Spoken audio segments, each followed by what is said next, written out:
So you get a chicken egg right there for comparison. Sorry, we're just in the process of doing the chores here this morning. We'll just put the chicken egg in there. So there's a chicken egg by comparison.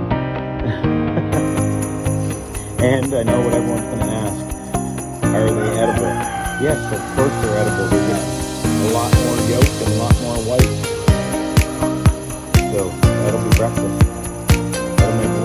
That'll make a breakfast omelet for both Jill and I. Alright, see you folks.